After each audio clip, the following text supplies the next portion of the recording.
ஆண்டவர் ரட்சகர் இயேசு கிறிஸ்து நாமத்தினாலே காலை வணக்கம். இன்றைய தேவனுடைய வார்த்தை என்னாமதுகள் புஸ்தகம் 24ஆம் அதிகாரம் 7ஆம் வசனம். அவர்கள் ராஜ்யம் மேன்மையடையும்.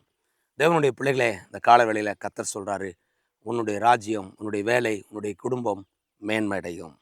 இங்க பாருங்க, பாலாக் அப்படின்ற ஒரு ராஜா பிழையாமல் ஒரு தீர்க்கதரிசியை கூட்டிட்டு வந்து இஸ்ரவேல் ஜனங்களை சபிக்கும்படியாக சபித்து அதுக்கு பின்பு யுத்தம் பண்ணி அவர்களை அழிக்கலாம் என்று முடிவு பண்ணுகிறான். பாருங்க, அவன் வந்து அந்த இடத்துல அவர்களை சபிக்கும்படியாக கண்களை மூடி ஜபிக்க ஆரம்பிச்சா கர்த்தருடைய ஆவியானவர் அவனை நிரப்பி அவன் தீர்க்க தரிசனம் உரைக்கிறான்.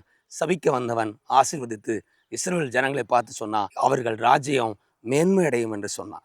தேவனுடைய பிள்ளைகளை, இன்றைக்கு உங்கள் வாழ்க்கையில உயர்வடையும் பொழுது, மேன்மையை பெற்றுக்கொள்ளும் பொழுது, ஆசீர்வாதத்தை சுதந்திரிக் கொள்ளும் பொழுது, நன்மையை பெற்றுக்கொள்ளும் பொழுது உங்களை பார்த்து அநேகர் பொறாமைப்படுவார்கள்.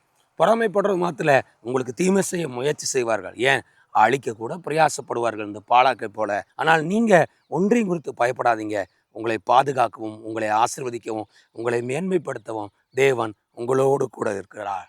இங்க வசனம் சொல்கிறது, அவர்களுடைய ராஜ்யம் மேன்மை அடையும்.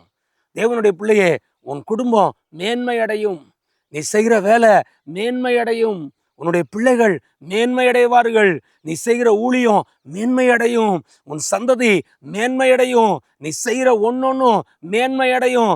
ஆண்டவர் சொல்றாரு, உன்னை மேன்மை அடையப்படும்படியாக கர்த்தர் உன்னோடு கூட இருக்கிறார்.